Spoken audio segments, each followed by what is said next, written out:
This week on The Loud Quiet, playing the waiting game. Hey guys, welcome back to another episode of The Loud Quiet.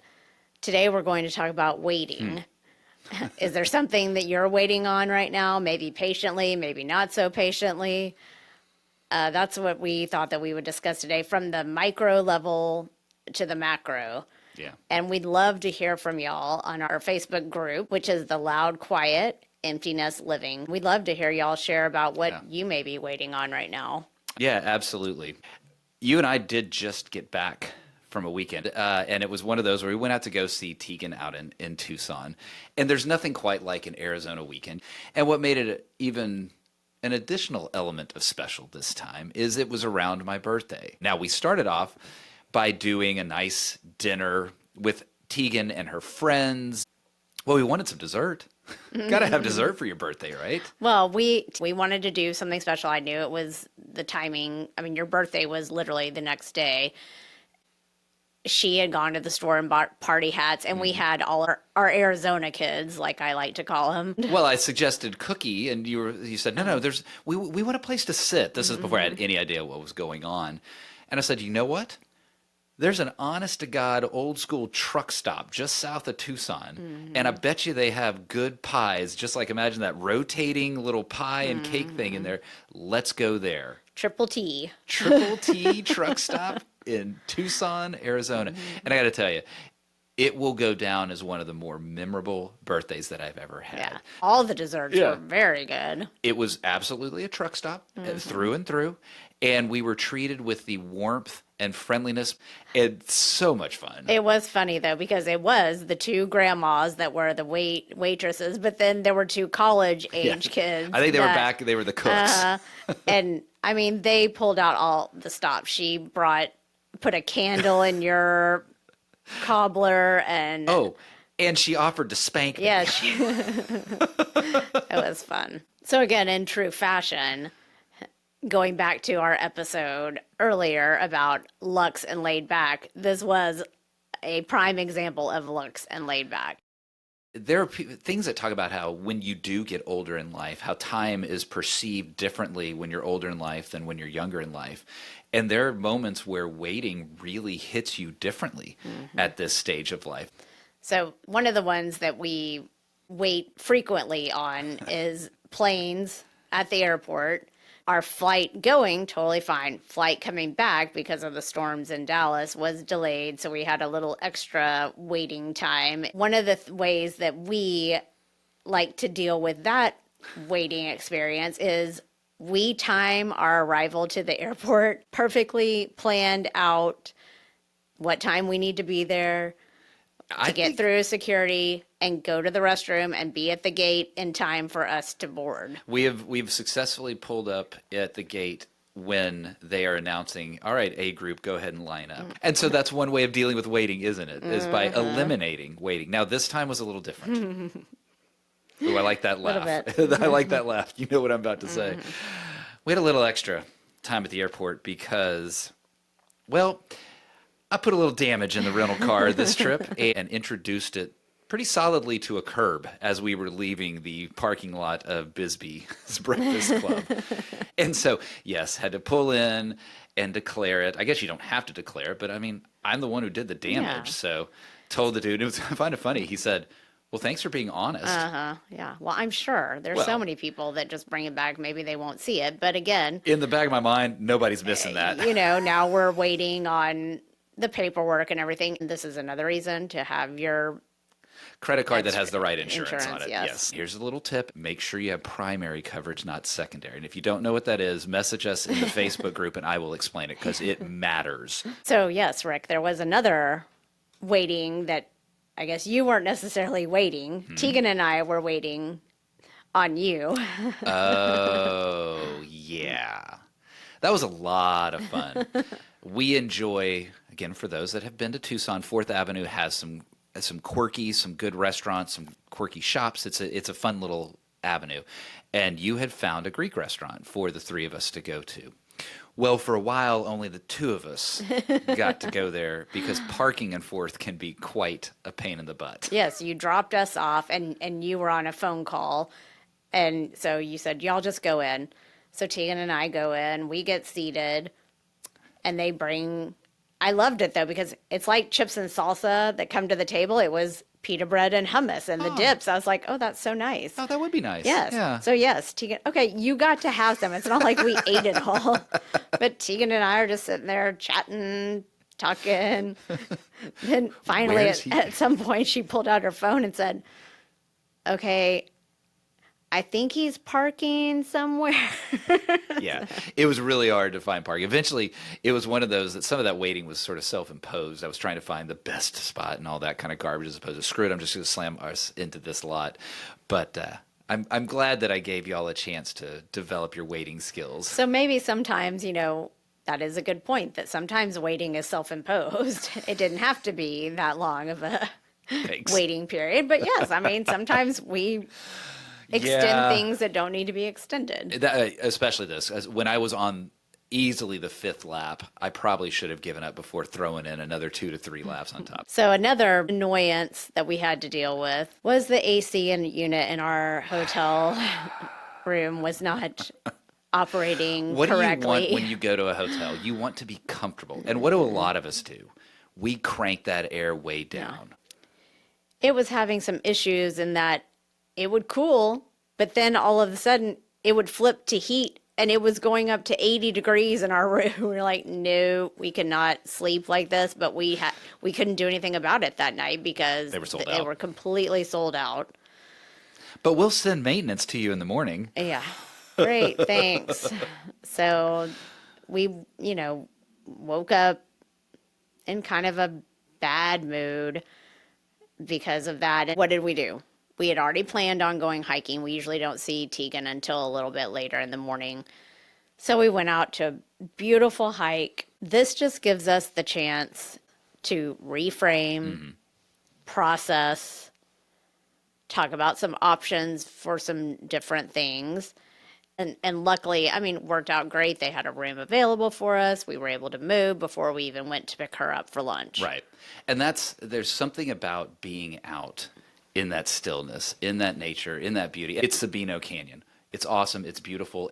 It was so peaceful. In spite of there being, quite a few people there, there's so much space. And I think that's something too about nature is that it allows you to just be out there in space.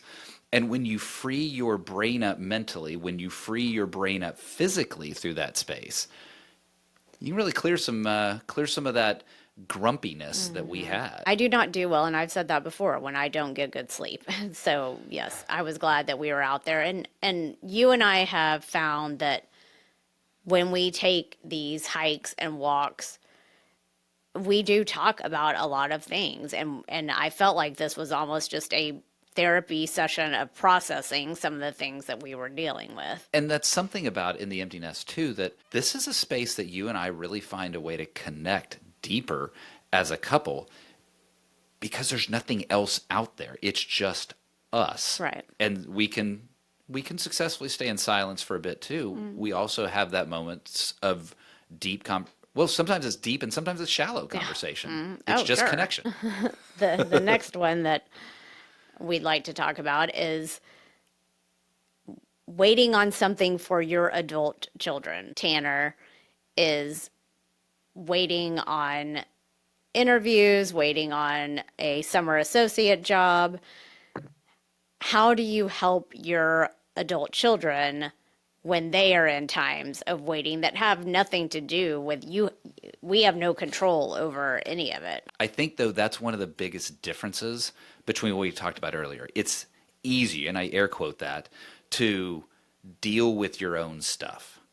I find it harder to watch my adult children go through that, especially when, one, it's not right for me to be involved, and two, even if I wanted to, I couldn't do anything. I find that to be a more angst-riddled element when I'm starting to realize, though, is it shouldn't be.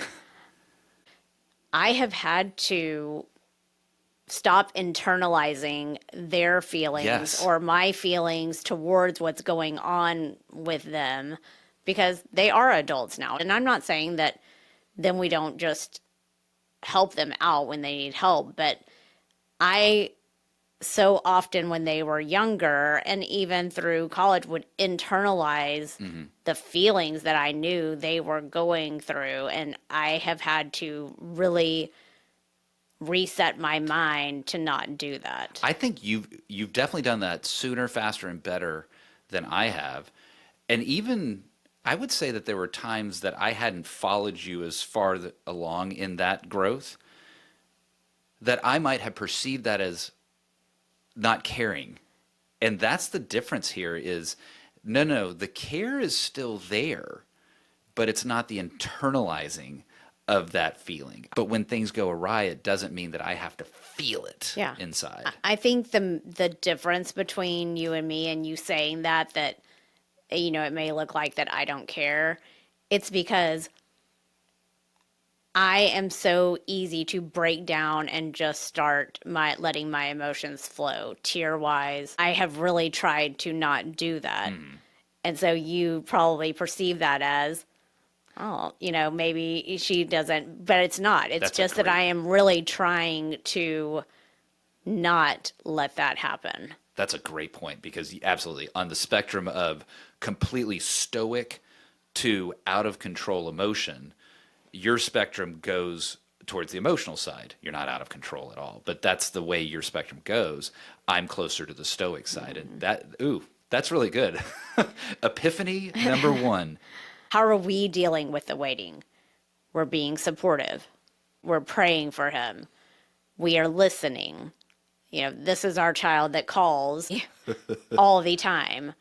And so we listen and we be supportive. And you said it earlier, you kind of have to be supportive from a little bit of a distance, just because physically and emotionally. It's a distance that is, like I said, for the two factors are in play here of I can't do anything and I shouldn't do anything. But even if I could do something, I need to self-impose a distance to make sure that I don't interfere with my adult child's life. That's a huge part of this empty nest that I feel like we've done a 99% success rate on that. But that means that there's 1% that we still need to make sure that we don't. Yeah. And in the end, it ended up great. He's got one offer. He has another interview coming. So we know that he will be working somewhere this summer. That's right. And that's one of those that we know, those of y'all out there with adult children, I guarantee y'all are experiencing that. I imagine you've experienced that feeling where, well, geez, they're going through some struggle. I have to wait in parallel with them, but it's their waiting. It's not my waiting. How are you handling that? Would you share that on the Facebook group? Would you go over to the Loud, Quiet, Empty Nest Living and share that in that Facebook group so that we as a community can hear your story, lament with you, learn from you? So we've talked about some of the littler things that we have to wait on and some moving towards a more, you know, serious topic. One of the biggest things that we have been doing right now and going through the process is on a Thursday, I saw a townhome. We saw it on Sunday, put an offer in on Monday, along with several other people. Which is always fun to find out Yes, there's other offers, I know, right? because we've never been in that situation before. And then the waiting began. And they even added to the waiting. Yes. And rightfully so. Yeah. No dig here. Yeah. There was another set of offers that were coming in. And, you know, if I were one of those people that had an offer coming in. Ooh, the next one's going to be better. Yes. You're always thinking that way. So having to sit there and wait, is our offer going to get taken? And there's a lot of emotion around that because you immediately, the moment that you step into a property that you like, you start to visualize what life would look like in that property and having to wait to find out if those visions, those stories that you pre-told in your head, if they're going to come to life. Well, that's some angst-filled waiting. We've already looked. We've looked at 15, 20 houses, townhomes, but this one, you and I both, I think, felt that it was the right one. And even to the point that then we were both just like, we just want to win, which is not the right attitude to have. But not is this the right choice for us? Is this the thing that we should or shouldn't do? But rather, I want to be on the winning side. There's a lot of with this property that I think weaves together both our past, our present, and our future. Because it is in that area of town that we spent so much time in our 20s and enjoying that phase of life together, that there's a little part of, well, me that I think I do want to live there because it's a recapture of that lost youth. well, and we found ourselves spending so much time. Yeah. We have, I was just thinking about this the other day. I have eaten at more restaurants down there in that area than I have in Frisco in the past month and a half. Easily. So we have really migrated part of our life down there. And yes, because our child lives there, and we were also looking for properties, but we have found that we enjoy it and we've fallen back in love with that area, Yeah. just like we did when we lived there in our younger years. So, and we did win. They accepted our offer. Which is great. Like the intensity of the victory, the win, we got it. It's because of all that we said there, though. That's why I think this one, the waiting felt harder. Yes. We were doing a very quick close, so we had to get the inspections done while we were also leaving for Arizona.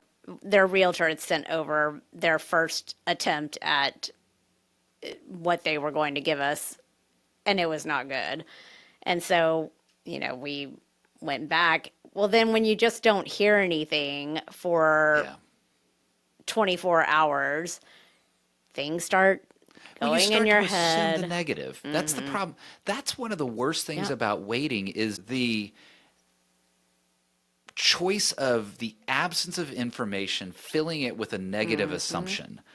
That's the part that is wrong about waiting, and that's where our brains go. And you start going down the rabbit hole of negativity. That's another thing on the hike that we were really processing, and we both said to each other, okay, let's get into the mind of the sellers.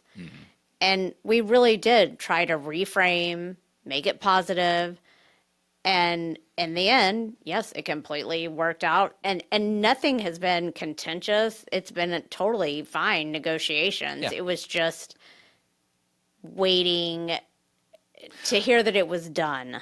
And I think it's the waiting, exactly that. It was nothing contentious. It was because of that period of time, we wrote scenarios in our head that simply weren't true.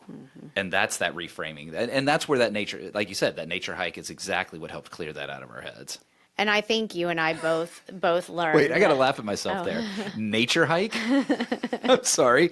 Do we get goldfish crackers at the end of it? Oh, we were in nature and we were hiking.